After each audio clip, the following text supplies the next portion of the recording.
evening, everyone. Thank you. Welcome to the University of San Diego. My name's Joshua Hall. I teach in the Department of English and work in the Humanities Center. Tonight, the USD Humanities Center is deeply honored to host its Illume special guest speaker, writer, philosopher, mechanic, and research fellow at the Institute for Advanced Studies in Culture at the University of Virginia, Dr. Matthew B. Crawford. Dr. Crawford is the author of the New York Times bestseller Shop Class's Soulcraft, an inquiry into the value of work, the world beyond your head, on becoming an individual in an age of distraction, and why we drive toward a philosophy of the open road. He has also published articles on ancient Greek philosophy and the philosophy of science. As an undergraduate, Dr. Crawford studied physics at the University of California, Santa Barbara. He earned his PhD in political philosophy from the University of Chicago. Dr. Crawford has also worked as an electrician and a mechanic. About Shop Class as Soulcraft, Harvey Mansfield writes, Matt Crawford's remarkable book on morality, the morality and metaphysics of the repairman, looks into the reality of practical activity. It is a superb combination of testimony and reflection, and you can't put it down. Damon Linker of The Week calls 2015's The World Beyond Your Head the most cogent and incisive book of social criticism I read in a long time. Reading it is like putting on a pair of perfectly suited prescription glasses after a long period of squinting one's way through life. I cannot recommend this book enough. It's a brilliant examination of the current crisis of attention, as Dr. Crawford writes, we are living through. I'd also like to note that this book in particular is a favorite of Dr. Brian Clack, professor of philosophy and the A. Vesaliadis director of the Humanities Center here at USD. Dr. Clack has dreamed of this visit, as have I, for some time now, and we're deeply grateful to Dr. Crawford for making that dream a reality this evening. Dr. Crawford's most recent book, 2020's Why We Drive, looks at automated driving, the world of driverless cars, as one example of a larger trend. As Dr. Crawford writes, driving can be viewed as a case study that can illuminate broader questions about the fate of human agency and the prospects for democratic governance and government. Dr. Crawford's signed books will be available for purchase after this evening's talk. I highly recommend all of them. Please join me in welcoming to the University of San Diego, Dr. Matthew B. Crawford. Thank you, Josh, for a really very generous welcome and introduction. And thanks to the Humanities Center and to Brian and to all of you. This is my first time here. It's a spectacular college, and I'm thrilled to be here. So I'll be talking about driving as a kind of window onto larger themes. Driverless cars will finally solve the problem of moving people around with maximum efficiency by ceding human control to computers. They promise to bring a messy, dangerous domain of life under control at last. Traffic jams will likely become a thing of the past, and accidents will be greatly reduced. So we're told, at any rate. In this, we can detect a familiar pattern. Driverless cars are one instance of a wider shift in our relationship to the material world, in which the demands of competence give way to a promise of safety and convenience. The skilled practitioner becomes a passive beneficiary of something more systemic, rendering his skill obsolete. Human beings are terrible drivers. That's the refrain. It's hard to disagree. The windshield begins to seem like one more screen, and it can't compete with the dopamine candy offered on the other screens. So now Silicon Valley is going to solve the problem of distracted driving that it helped to create by removing us from the driver's seat. Perhaps that's a good thing on balance, given the realities. But it also represents a quiet coup of some consequence. And we do well to pause and consider the direction we're headed.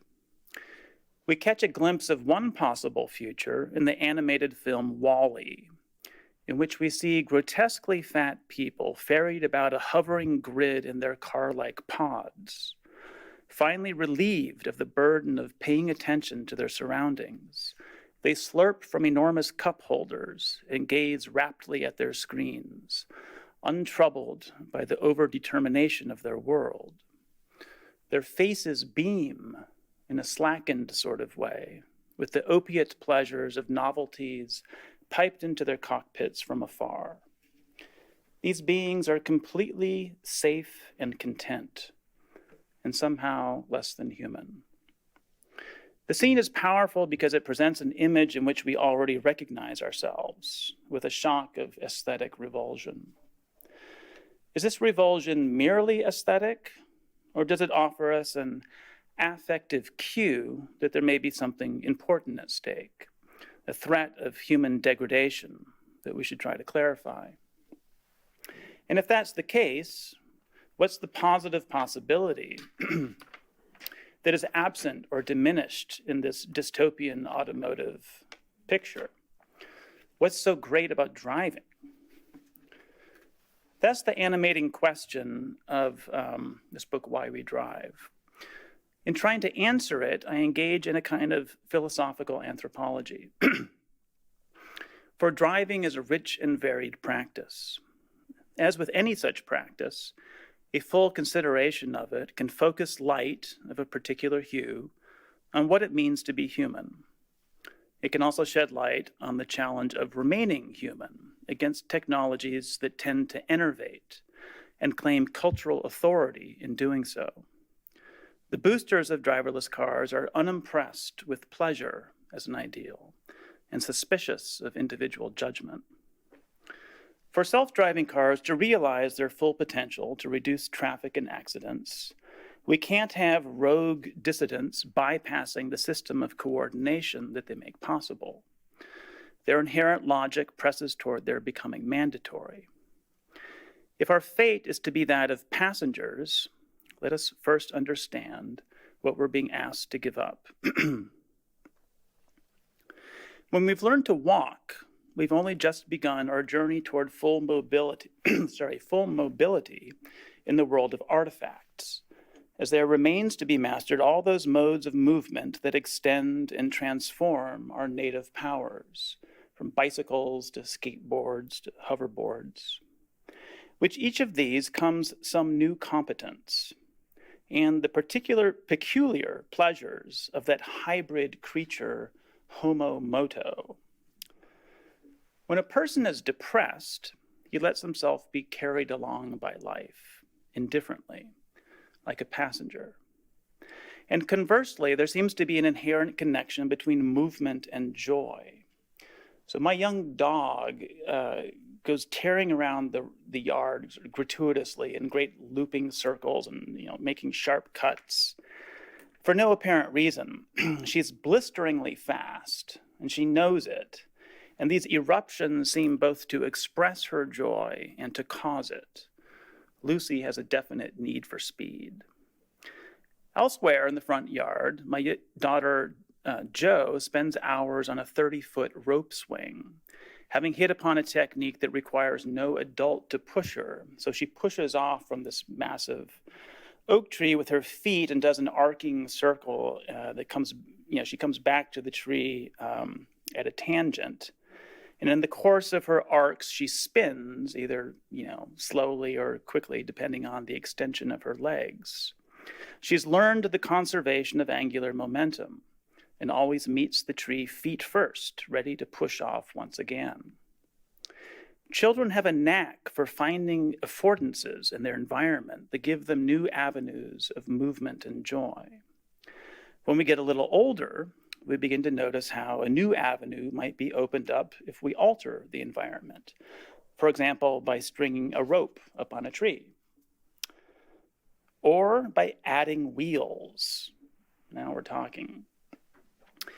Jo's first wheeled conveyance was a scooter. I used a bicycle to accompany her on her first excursions beyond the driveway. With the sort of gravity that only children are capable of, she pushed off onto the gentle slope that runs away from my house while muttering warnings to herself about various hazards in the broken pavement and occasional yelps of fright. By the third or fourth such excursion, she had it wired. Wind in her hair, she must have sensed my own joy alongside her and reckoned it worth breaking her concentration on the pavement just long enough to shoot me a glance of grinning pride. A pogo stick followed, and soon enough came mastery of that ultimate childhood conveyance, a bicycle. Her need for speed has developed apace with each breakthrough of her expanding mobility. As Nietzsche said, joy is the feeling of one's powers increasing. Combine that thought with another. Aristotle said that what distinguishes animals from the rest of nature is that we are self-moving, unlike, say, a rock. We get up and go, often for no good reason.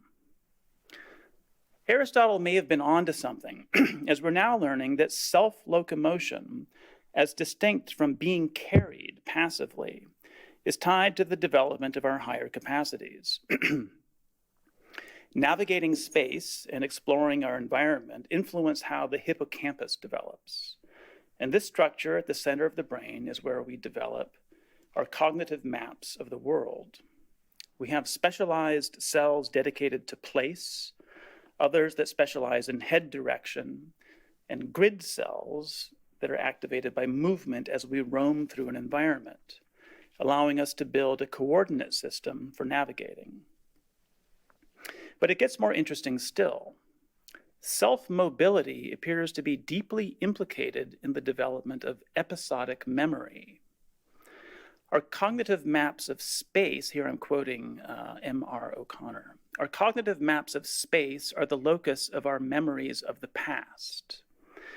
This makes sense. Events always happen in some place. Time and space are connected in experience, and therefore also in memory. And it's only after the brain becomes capable of place learning through the slow development of the hippocampus via roaming self-locomotion that we begin to retain episodic memories. It's been hypothesized that this mutual dependence of movement and memory may explain why we don't remember our earliest childhood. These psychologists note that infantile amnesia starts to dissipate when children begin crawling and walking.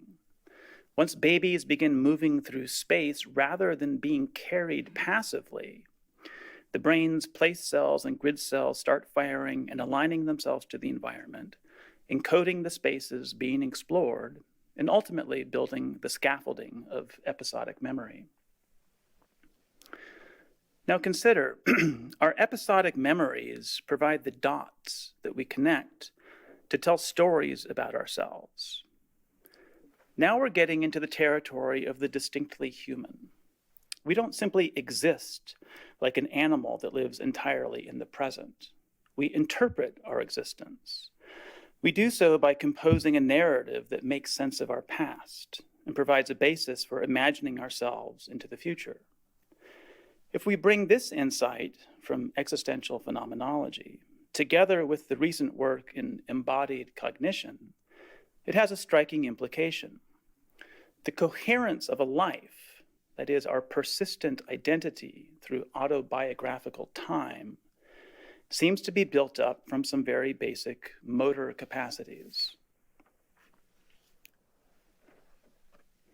It's therefore not surprising that some of our best stories retell episodes from the road and often convey the contingency and adventure of exploration. To the extent we disburden ourselves of being mentally involved in our own navigation and locomotion, we would seem to be embarking on quite a significant social experiment.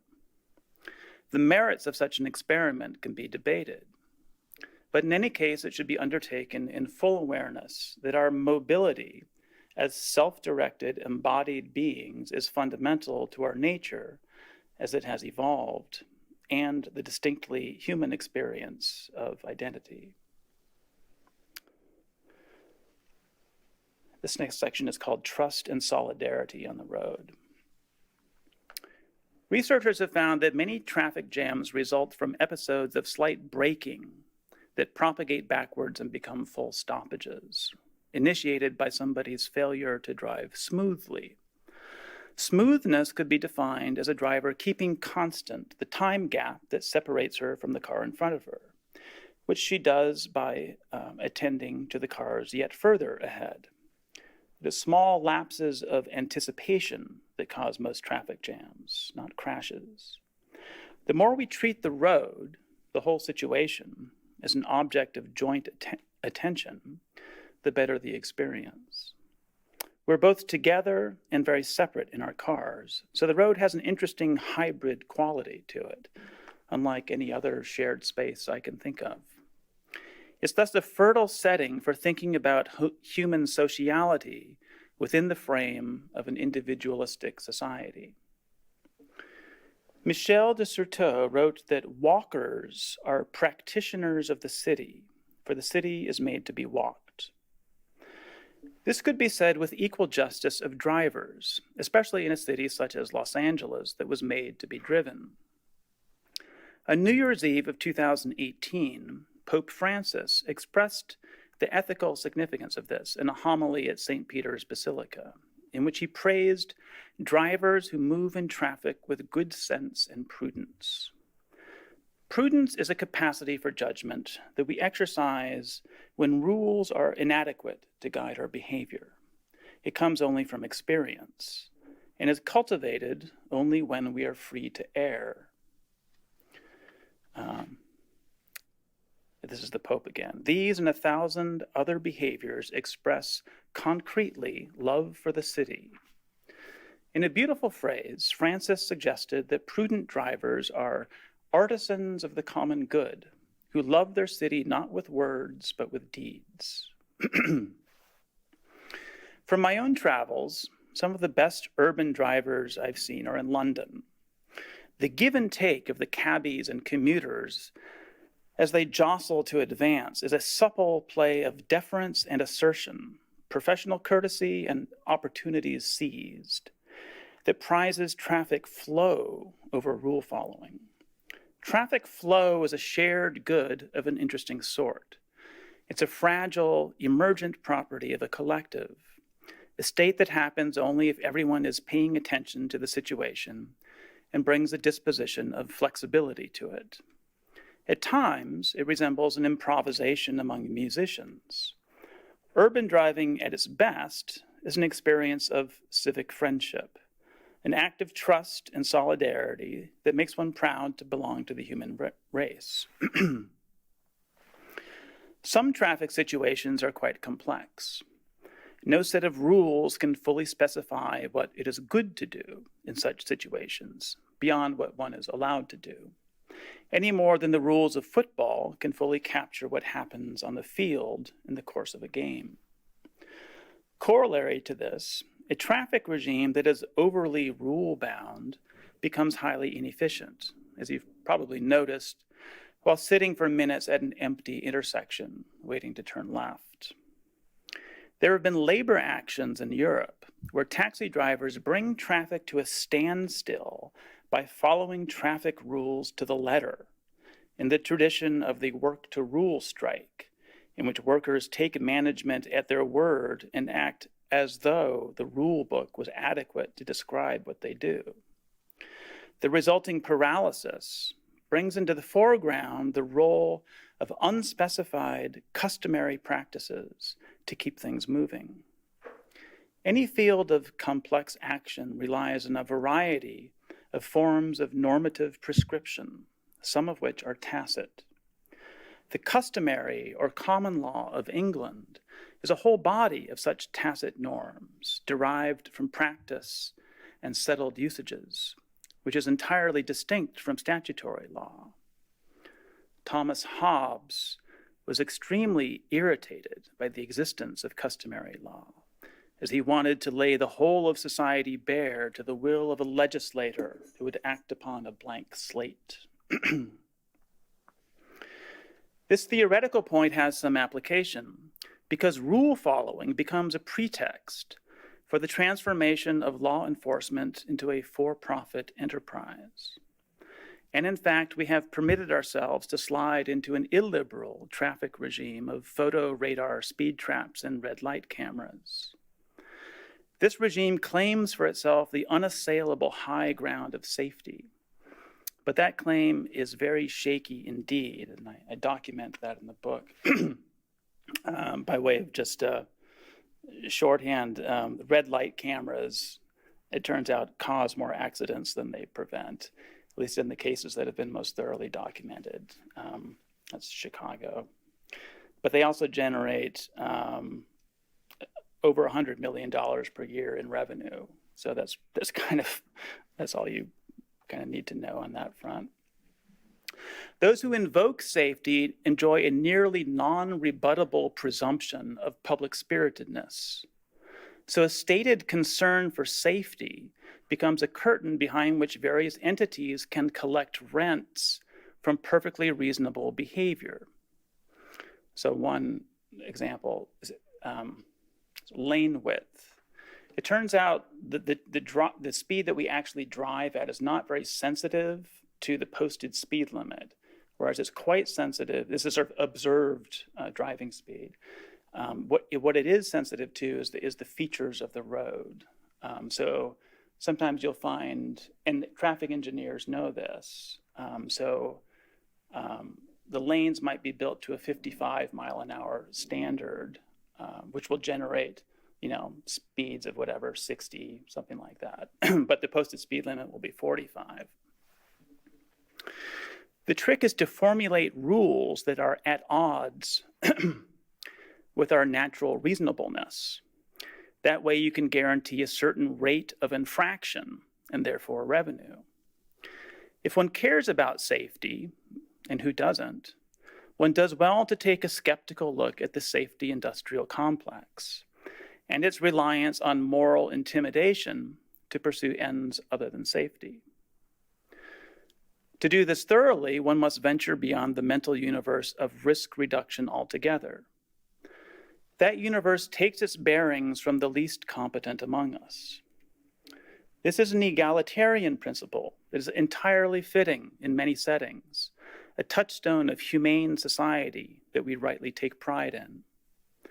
One of the people closest to me is significantly disabled, and I'm often moved with gratitude for the accommodations our society makes for her. But if left unchallenged, the pursuit of risk reduction tends to create a society based on an unrealistically low view of human capacities. Infantilization slips in under cover of democratic principles. I want to insist, on the contrary, that democracy remains viable only if we're able to extend to one another a presumption of individual competence. That's what social trust is built on. Together, they're the minimal endowments for a free, responsible, fully awake people. If we're not following rules when we drive, what are we doing? There's good reason to think that what we're doing is we're engaged in an iterated process of mutual prediction, a kind of socially bootstrapped process by which we make ourselves intelligible to one another. So I want to get into this just a little bit. There's an emerging paradigm in cognitive science according to which the human mind is fundamentally a prediction engine. And I think this is something social theorists will find interesting. As Andy Clark puts it, we see the world by, if you will, guessing the world, using the sensory signal to refine and nuance the guessing as we go along. For our purposes, I believe this explanatory framework of predictive processing can enhance our understanding of traffic. In part, it can do so by helping us build a bridge from the narrowly cognitive and physiological aspects of the traffic equation, for example, reaction times of drivers, to the social dimension. If I'm on the right track here, such an integration would yield a more holistic and therefore more realistic picture of what needs to be modeled by those who seek formal descriptions of traffic, usually for the sake of automating it or otherwise improving it. Minds reside in bodies and constantly move around. As we do so, we have expectations of what the world will present to us and continually refine these in light of incoming sense data. But we also move in such a way as to generate data for ourselves that will bear on the aptness of our current predictions. It's an iterated cycle in which action and perception are inseparably joined in a probabilistic reality grasping operation. Other people are doing the same. As Clark writes, this fact yields an opportunity. Perhaps our predictions of other agents can be informed by the very same generative model that structures our own patterns of action and response. We may sometimes grasp the intentions of other agents, this suggests, by deploying appropriately transformed versions of the multi-layered sets of expectations that underlie our own behavior. Other agents are thus treated as context-nuanced versions of ourselves. Given that other agents are engaged in the same strategies of probabilistic reality grasping, we can help each other out. That is, our individual processing loads can be reduced when we exploit this commonality, letting others provide some external scaffolding for our grasp of the situation. Because others are themselves predictors, one sometimes gets into a loop of continuous reciprocal prediction that can be mutually beneficial, as in the case of a flowing, unregulated intersection in Rome or Addis Ababa. It can also spiral down into a case of mutual assured misunderstanding, as sometimes seems to be the case in an episode of road rage. Let us consider these in turn. When all goes well, the unregulated intersection resembles a lively conversation in its improvisational, collaborative quality. I'm thinking in particular, there's a fantastic video on YouTube of an intersection in Addis Ababa where there are no lines. It's a very, like a major urban intersection. There's no lines on the pavement. There are no lights. There are no curbs.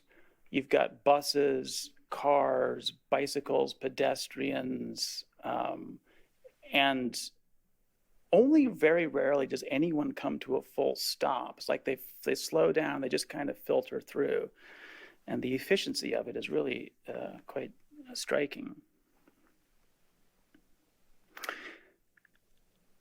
When all goes well, the unregulated intersection resembles a lively conversation in its improvisational, collaborative quality.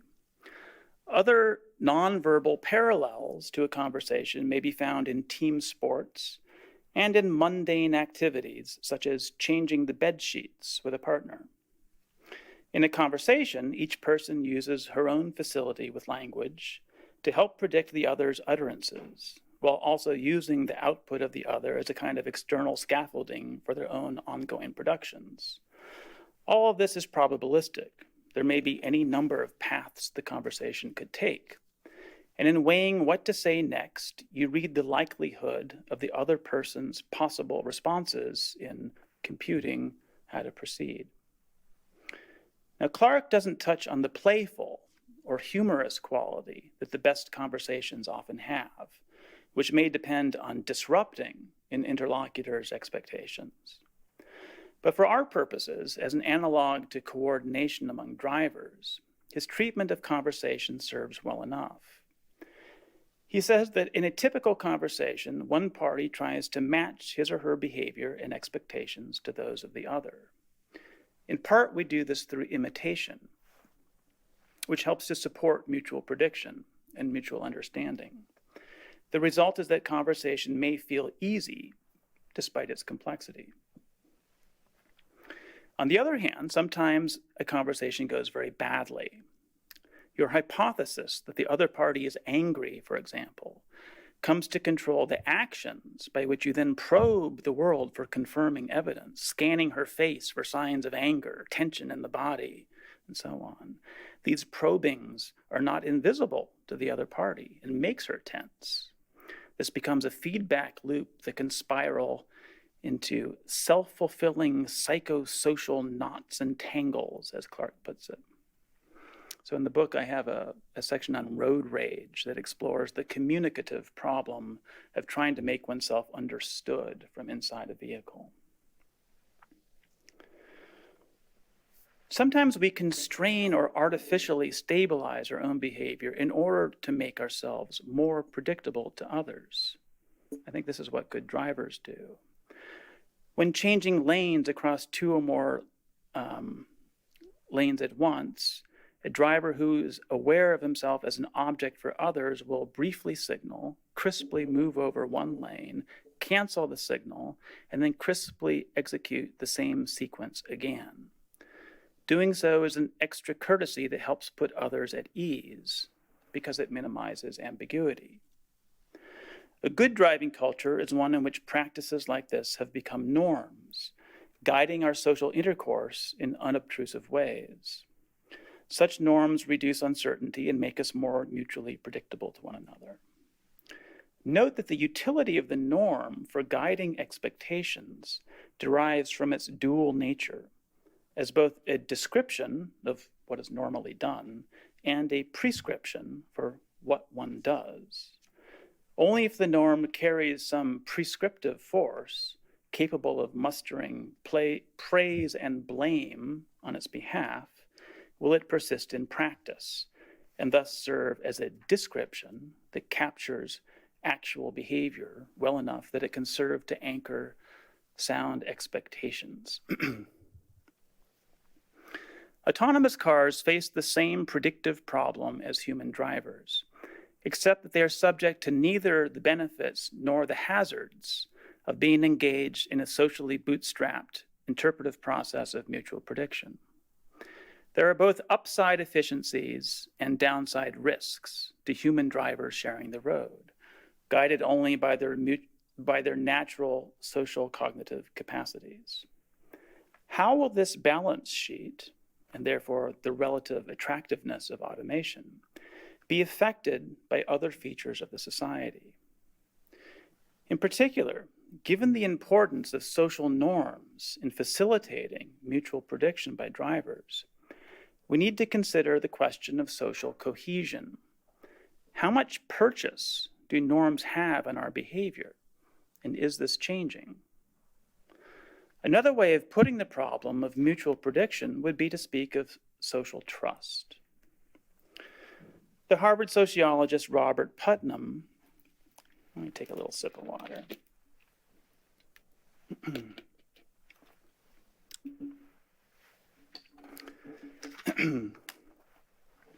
Putnam found that as diversity increases in a society, there's less expectation that others will cooperate to solve dilemmas of collective action. And this expectation is self-fulfilling. As society becomes more diverse, people hunker down and become socially isolated. A lack of shared enculturation leads to a relative poverty of shared norms to guide behavior and, just as crucially, expectations of behavior. One wonders how considerations like these will play out in Germany, especially,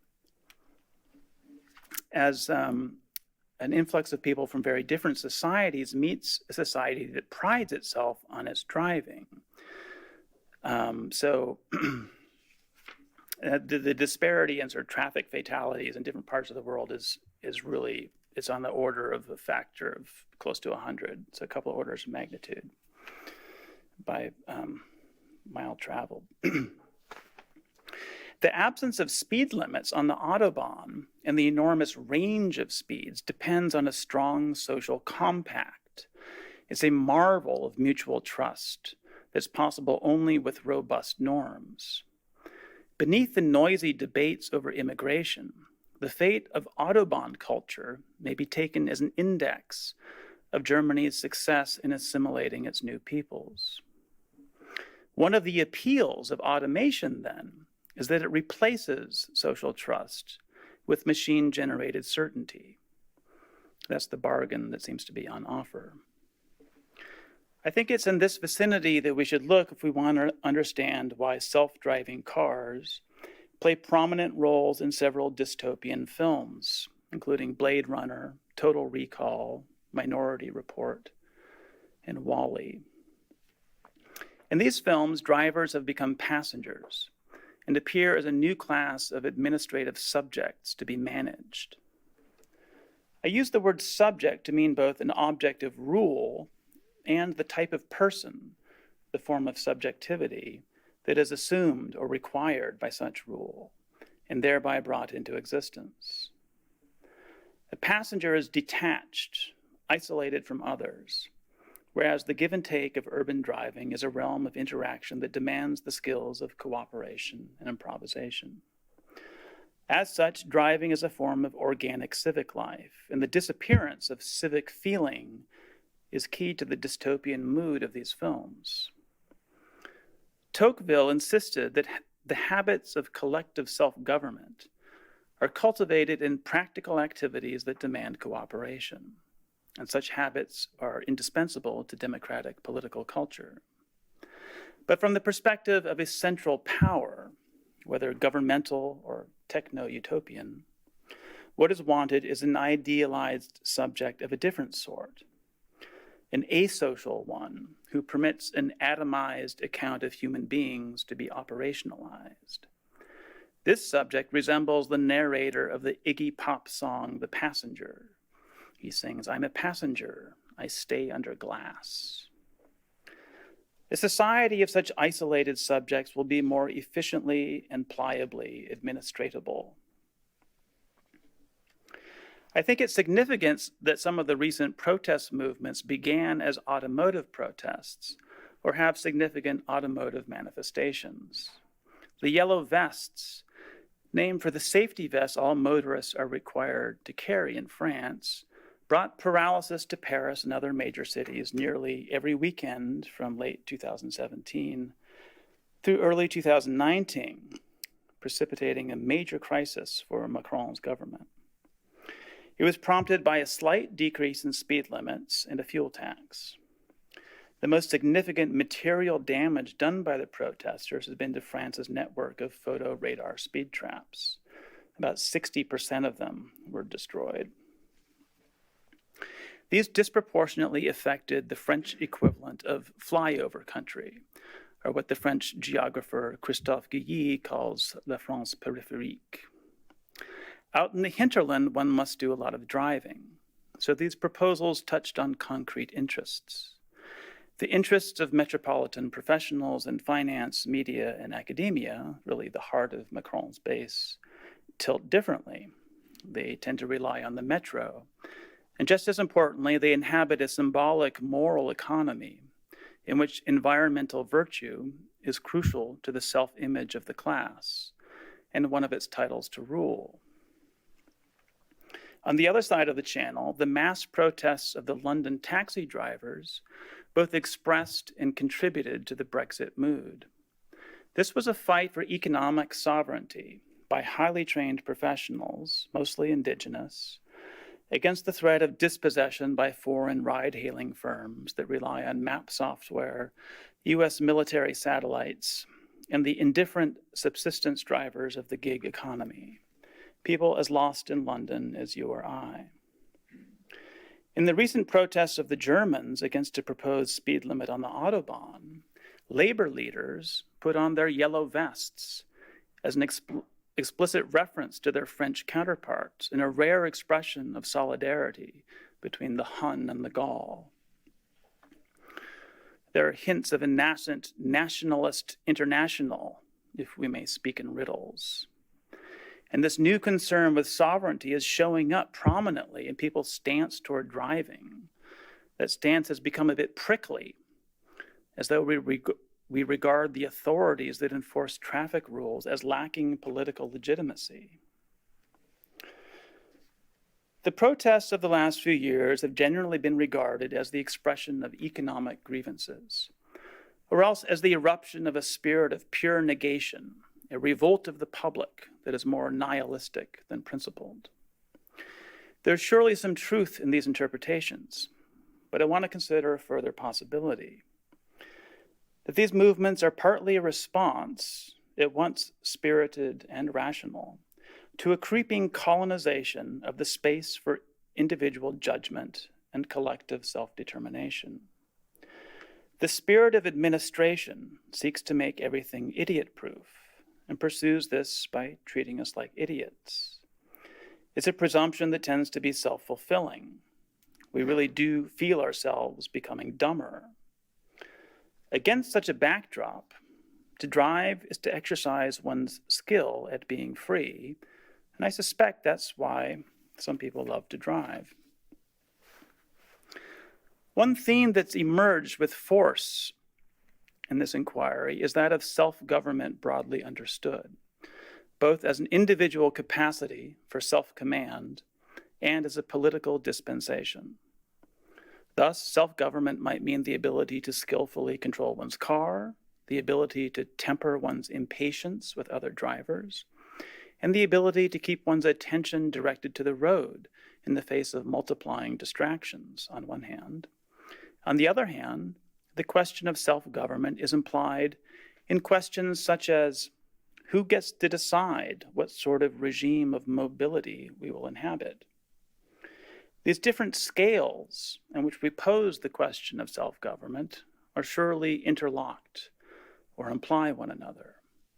For example, if we're so distracted behind the wheel that we are already driving as if our cars were self-driving, this suggests we need some benevolent entity to step in and save us from ourselves by automating a task we're no longer capable of doing for ourselves.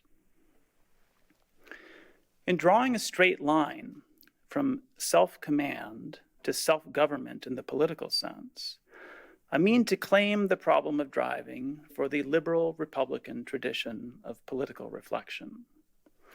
This tradition holds that a people worthy of democracy must be made up of individuals capable of governing their own behavior in the first place, and have therefore earned their fellow citizens' trust. When you're leaned into a blind curve on a 2-lane country road on a motorcycle, it becomes very clear that the road is a place of mutual trust. That's one of the most interesting things about it. Driving is thus ripe for the attention of political theorists who are interested in what a Republican social order looks like at the fine grain. Let's understand this fragile order while it still persists in such unobtrusive pockets of daily life as driving. Such pockets might hold clues that can guide our hopes for the renewal of social trust more broadly.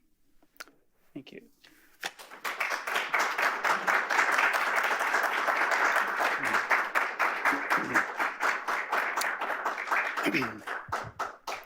I'm happy to get a conversation started. Questions, rebuttals, yes? I'm curious if you have an opinion about last year's, the end of last year's formula. What are you thinking? I didn't follow it closely. The administrators decided the championship. So we've seen them change in Formula One from pure racing to where administrative rules are more and more influence.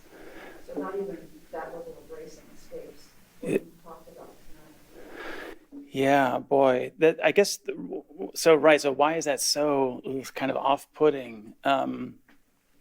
Maybe because we think of sport as this realm of sort of play in a sense. I mean, it's free from all utility. It's not serving any social function. It's just kind of see what people can do, human beings at their most sort of highly attuned capacities. So to have the sort of obtrusive kind of managerial mindset intrude on that it feels like an inversion of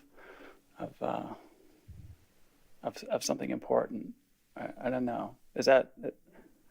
Yeah. And that seems to be like I don't know. It feels like the spirit of sort of managerial oversight is kind of creeping across the land. Yeah. And maybe that's really gets to the heart of what we're talking about, or what I meant to kind of summon here tonight is just that, really. So thank you for that. Yeah, Josh. So I'm deeply interested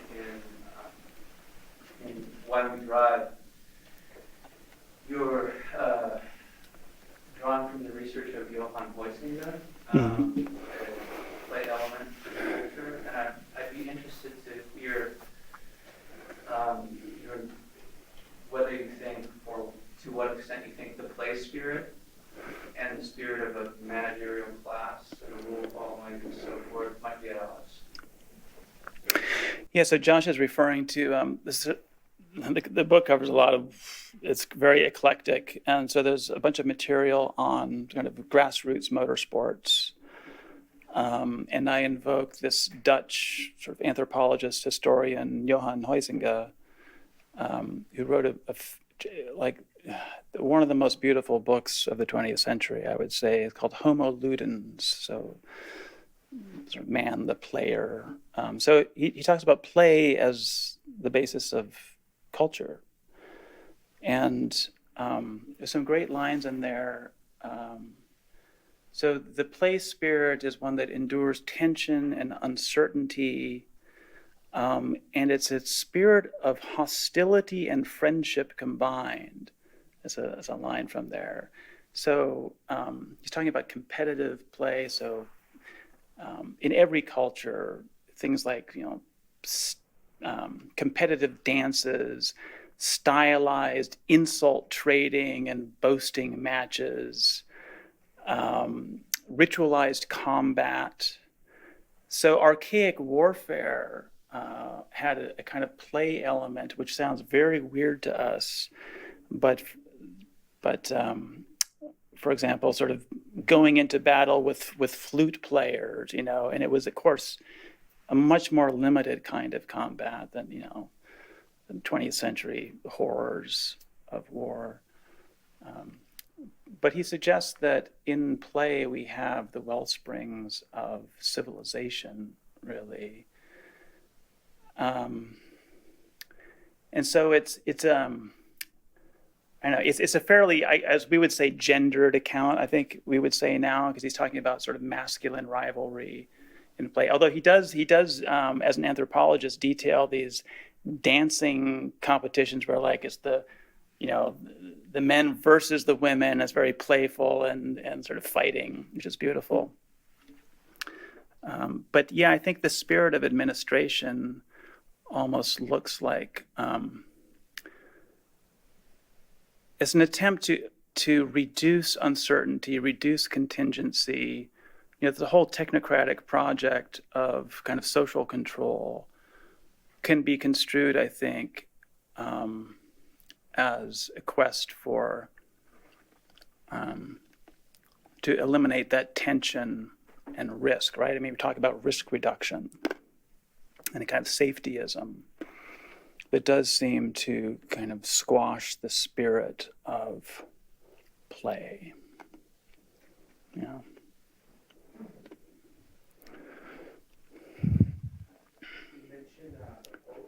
The Pope, You mentioned the Pope's praise of good drivers.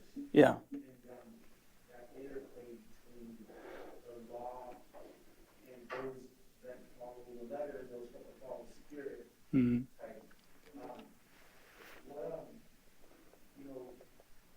Rome is known for it's an eternal city. Some people say because of the traffic, right? But any thoughts on? I'm just interested in your thoughts like, the Pope's comments, you know, what do you think? What are your thoughts on his comments?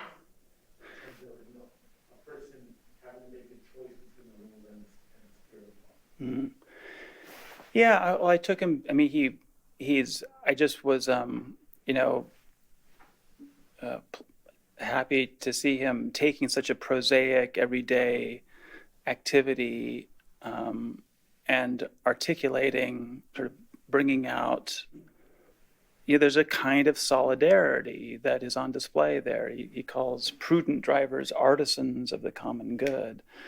And we don't often think about the significance of just everyday practices and how they may or may not enact a spirit of sort of citizenly solidarity. So I liked it for that reason.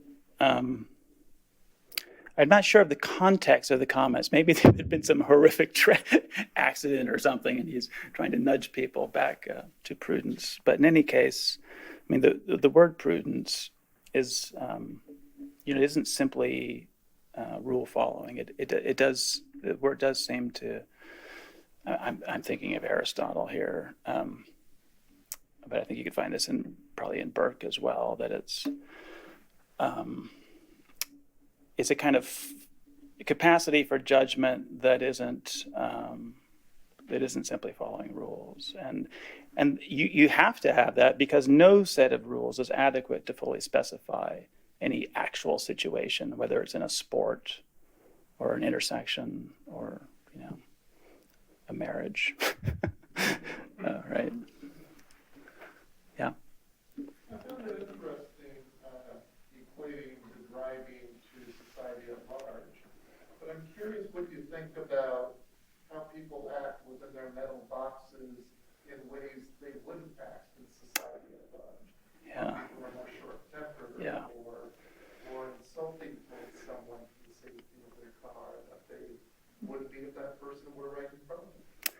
Yeah, for sure. Yeah, you're sort of enclosed in your own private property, and yeah, we'll yell curses at one another that we never would face to face. It's interesting that the road used to have a very different feel to it before the arrival of the automobile. So what you had pedestrians, you had horses, you had carts, and you had streetcars that ran on tracks. And the road was a place where children played, because why not? And with the first arrival of automobiles, there was actually a really intense and bloody battle over street use. So the road had to be sort of reconceived as a place for cars, and it didn't. I mean, cars were a luxury item. But in any case, we kind of became over dependent on the cars by investing so much in roads and not public transportation. And the one thing about being in a car on the road is that other cars are in your way, obviously. So it's a competition for something scarce, which is street capacity. So it's kind of baked into automobility, I think. And the communicative problem of trying to make yourself understood, partly it has to do with the fact that the cars that are in your way are the ones in front of you. You're sort of in a line, right? The ones going in the same direction, and you're kind of, well, to put it crudely, ass to face, right? It's not face to face. So not coincidentally, the most common, an ethnographer of traffic in LA found that the most common term used by drivers for other drivers is asshole, which he thought was significantly tied to the basic problem. And so, you're quite sure that idiot in front of you has never even noticed that he has a mirror. You're exquisitely aware of your own sort of sensitivity to others around you, but just not reciprocated. So we're all just like raging, we're not Democrats when we're in our cars. We're like these, right? We're sort of raging misanthropes. And we have such a limited repertoire of communication. You can honk, but did that mean like go ahead, or what did that mean? What did it mean? Depends on the length of the honk. Yeah. So anyway, there's some great sociology on road rage that I treat you to in the book if you check it out. Yeah. Sorry, it was back here. Yeah. Yeah, I think it's interesting with the way the roads have changed.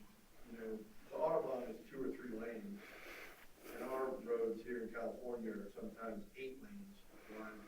And this whole predictive idea that you can predict what someone's going to do next or guess what they're going to do next, it gets harder and harder as you get more and more lanes of traffic. Even in the city streets, there's now 4 lanes on either side in San Diego. So at some point, it's going to get unmanageable to try to manage your way through predicting all of those choices. Yeah. Right. And also we don't seem to have, like, I actually was on the Autobahn for the very first time this past fall after writing the book. I was relying on other accounts, but it was impressive that people did seem to really kind of have a situational awareness more so than here. I mean, you might have some Mercedes coming up behind you at 150 miles an hour. So, people do look in their mirrors and tend to stay on the right except to pass and all that. And we don't really have robust norms like that. And also, we don't have driver education like they do. They take it really seriously there, and we just don't at all. Yeah, they should have 8 lanes, and we should have. Yeah, maybe. Yeah. Yeah. It's interesting what you said about the human element of driving and how, like, I've driven a car with the passive features before where, it'll stop you in the parking lot or it'll do the automatic cruise control. And it's really quite awful still. Like, there really is no replacement for the human element of driving. And it's interesting how you mentioned, the irony of Silicon Valley who created the problem of distracted driving. You might even argue poor drivers today versus 10 years ago or 15 years ago. Now you have kind of idiots on the road to some degree. You need that passive safety even more. But I don't know, I find it interesting if the human element will ever be replaced regardless of how much people drive. Yeah, there's a whole literature. It's called the human factors literature. That one of the big issues is how automation interacts with human controls, and partial automation, which is what we have. And one problem, like with the Tesla autopilot or whatever it's called, I think it's called something like that. It says you have to keep your hands on the wheel and remain alert and ready to, regain control at any second. But of course, that's not what is going to happen because it works flawlessly 99% of the time. So you start doing something else. And when you do need to get your head back in it, it's called the onboarding problem. It takes time and things happen very quickly on the road. So, partial automation is where it's really messy, and full automation is still quite a ways away. A lot of the predictions of even 5 years ago are turning out to have been overly optimistic. The stuff has turned out to be way harder than they thought it was, or at least way harder than the hype. It was all about pushing it as inevitable, right? Which is a way to kind of move the narrative and attract investment and all that. There's a kind of futurism rhetoric where you offer predictions, as though it's a prediction. What it really is sort of a desired kind of script. That's part of the playbook with big tech. So it may be that this stuff isn't going to happen, the fully driverless cars. I would not be shocked if this just kind of quietly fizzles after another few years. But yeah, it's actually becomes sort of philosophically and sort of cognitively interesting why it is that partial automation is so fraught with trouble. And where it's been most successful, of course, well, not of course, is in airplanes. Where the airplane cockpit is highly automated now, but it's a very different environment. Things happen a lot more slowly in the air than on the street. You have minutes to figure out what the heck has gone wrong.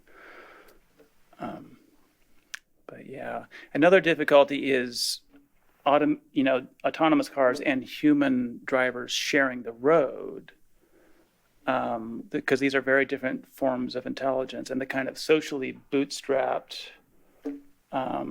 mutual predictive thing that I was talking about is quite different from what the machine learning is doing in autonomous cars. So it's not a natural fit to share the road together, which is part of why there's a kind of all-colonizing character to the project. It seems like it has to be all of us in these things. It's gonna be horse and buggy and cars all over. Yeah. Yeah. I do find interesting the relationship between, like, say, my generation, the social aspect, and how when we were 15 and a half, we went down there and got our permit. Yeah. At 16, we got our license. Yeah. And the freedom that driving in cars, we were talking about making memories out of the toddler stage once we move ourselves. And this younger generation that has no interest in getting a kindergarten license. They really don't. 16 passes and getting a license is just not no interest. And how much they've grown up with the faces and screens and not looking. Even when we drove out, they're looking at screens. And Yeah. it's an interesting relationship for the future. Who adapts that? Who wants that? Who doesn't? It might be generational. I saw a T-shirt once that had a picture of a stick shift, and it said "Millennial Anti-Theft Device."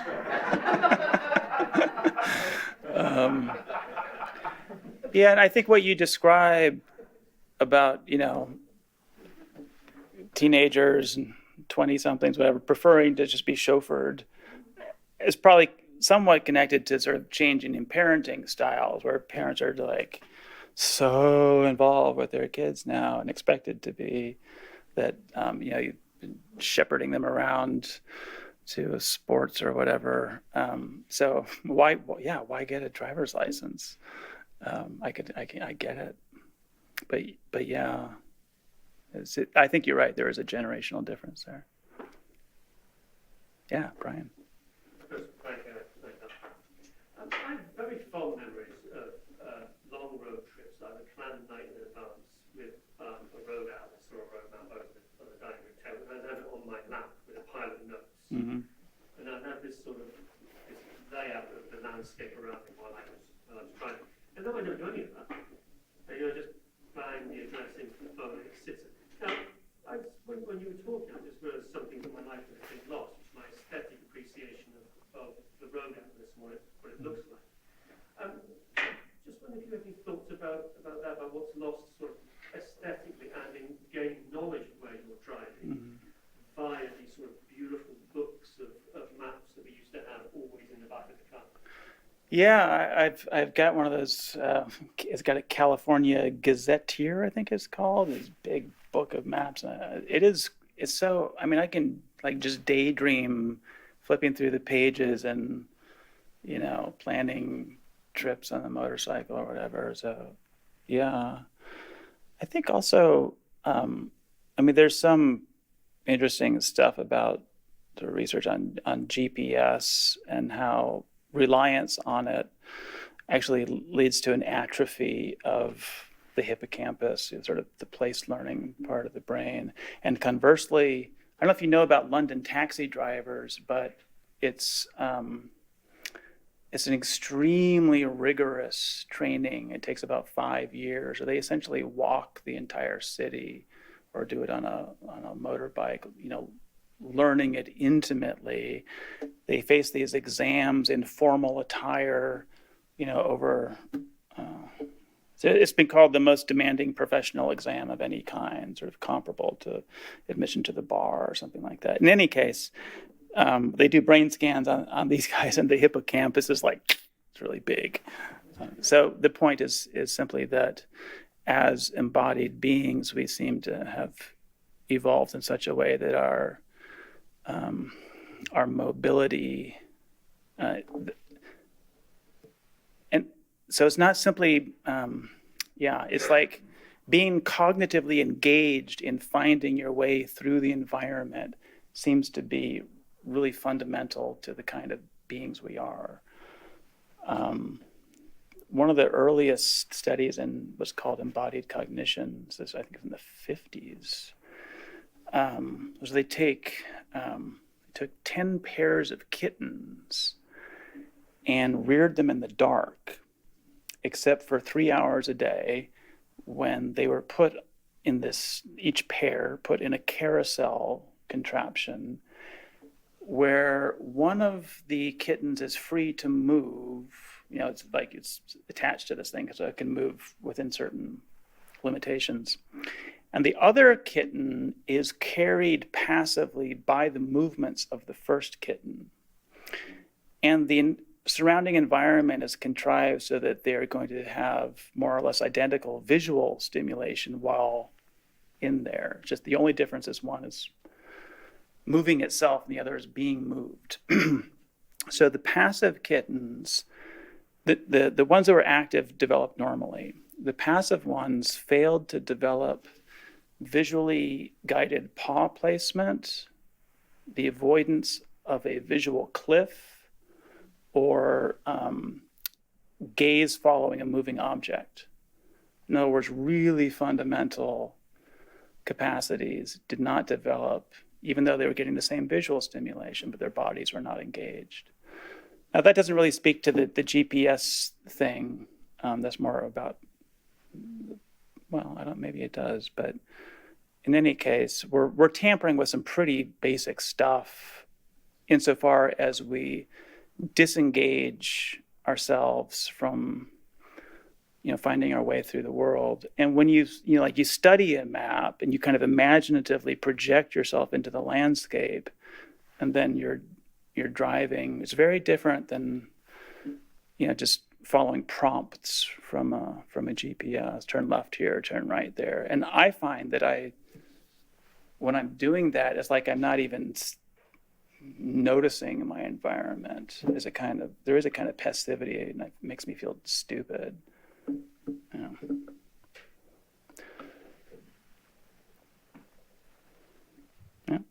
Like that, like what you had mentioned earlier, having a physical map versus just across directions can be tied in with autonomous driving, or all the features within the car that distract you from the task at hand.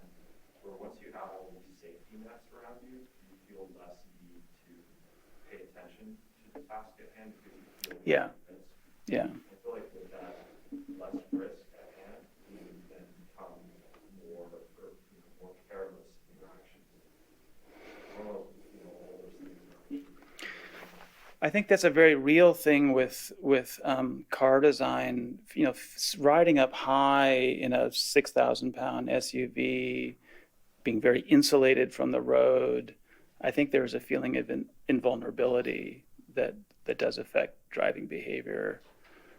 The extreme other end would be riding a motorcycle, where your bodily exposure is very immediate. And cars have gotten a lot heavier over the last 30 years.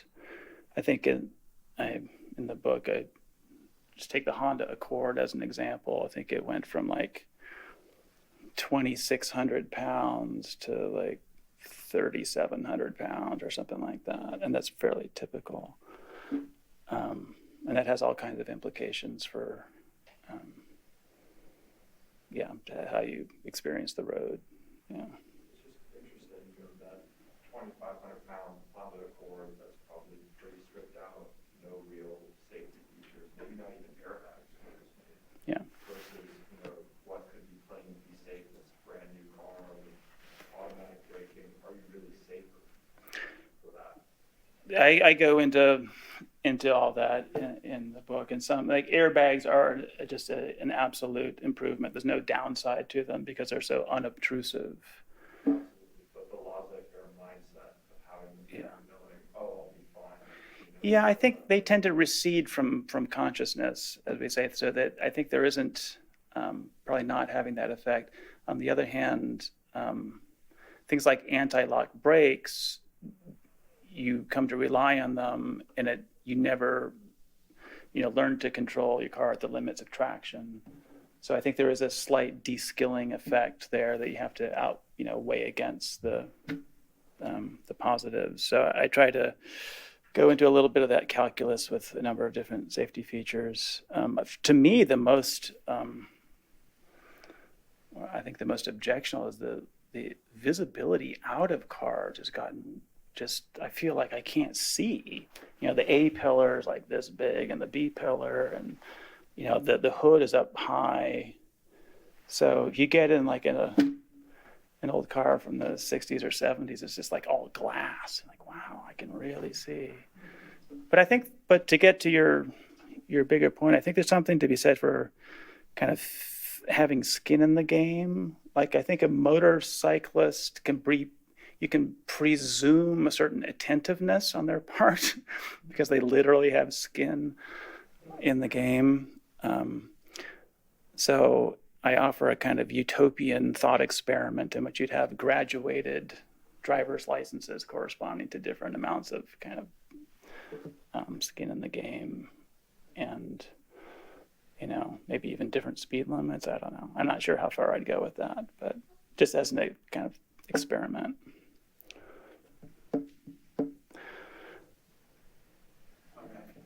If that's it, then thanks. Oh, one more or two?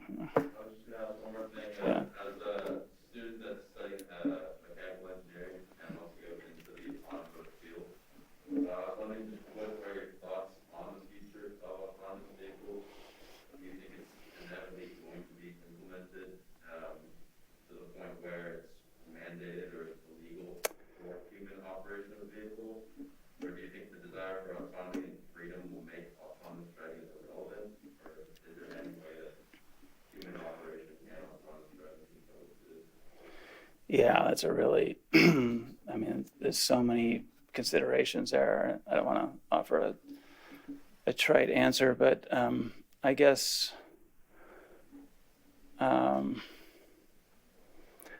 the hype machine is so powerful that I don't think the answer to these questions will depend on the reality of the technology or the will of consumers / voters. I guess I'm in a kind of dark mood these days about how things work, but Won't it just be an evolution though, like active safety here? You'll just keep getting more and more active safety features, and before you know it, you're more passive. We're gonna get more and more passive over time, and more active safety features get implemented. well, that's kind of that's one picture of what's already going on. So It's gonna be an evolution. yeah. But there's all kinds of interesting questions that get invoked about like insurance, like how do you like if the car crashes, who's liable? It becomes a very legally fraught whole world. All right, one more. I just wanted to comment that Oh. the conversation you're having now seems to go a little bit back to shop class and Soulcraft. But this larger idea of this sort of battle between how people do less and less for themselves, and then there's this sort of ennui or boredom, and then there's this fight against it, and people want to become more self-sufficient again. Maybe the answer to your question is who wins that war of who's what's more important. We've seen it with the hipsters, which we alluded to in shop class. And we're seeing it again in COVID. People needed to become more self-sufficient because they couldn't access anything. So does it become romanticized, and do we embrace it, or does it go away as the world opens again? Yeah. And last one. I was going to let you respond, but Okay. Yeah. I don't know. I mean, with driving as a little different than some other things in that it's a kind of coordination problem, or it's the road is sort of a commons that we have to share. So we have to somehow accommodate one another, and to have a kind of, to hand the whole thing off to a kind of cartel of tech firms seems like would be to, I don't know, it's a pretty big step to take something so basic and make us dependent on,